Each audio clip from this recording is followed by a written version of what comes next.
Blind spots cannot be identified directly. By definition, you cannot list what you do not know.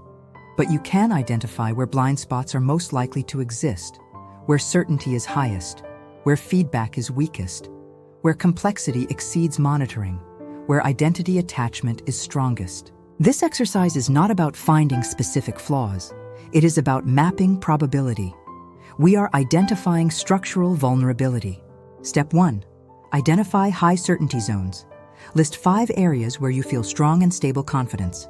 Professional expertise, leadership, communication, strategic judgment, financial decisions, emotional intelligence, interpersonal sensitivity. For each area, rate your confidence from 1 to 10.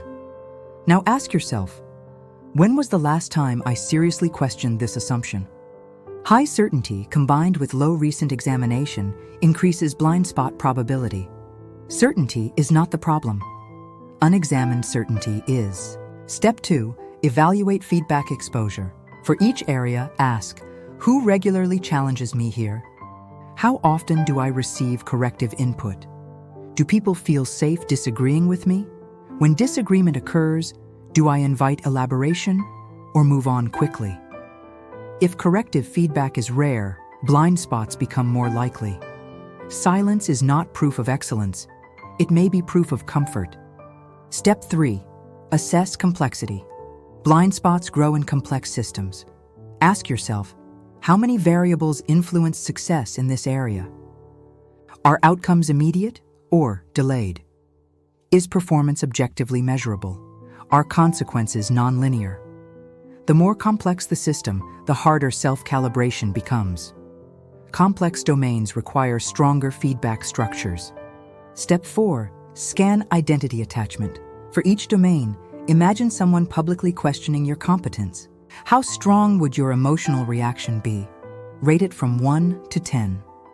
High emotional attachment increases blind spot resistance. When identity and skill merge, correction feels like threat. The stronger the attachment, the more intentional humility must be applied. Step 5. Apply the 10% rule. Blind spots rarely involve total incompetence. They usually involve small distortion. Ask, if I were 10% less accurate than I believe, what would that look like? Maybe slightly overestimating clarity in communication, slightly underestimating financial risk, slightly misjudging team morale, slightly overlooking strategic alternatives. Small distortions compound over time. Blind spots are often incremental, not dramatic. Step 6. Seek external calibration. Choose one trusted person. Ask them, what is one area where I might not see myself clearly? Do not defend. Do not justify. Do not explain. Only clarify. What specifically gives you that impression? External perspective accelerates blind spot reduction. The goal is extraction, not emotional reaction. Step 7. Look for patterns. Review your notes. Do blind spot risks cluster around identity-heavy domains? Do they appear where feedback is weak? Are they strongest in complex systems? Do they align with overconfidence or underconfidence? Patterns reveal structure. Structure reveals where intervention is possible. Now move to system design.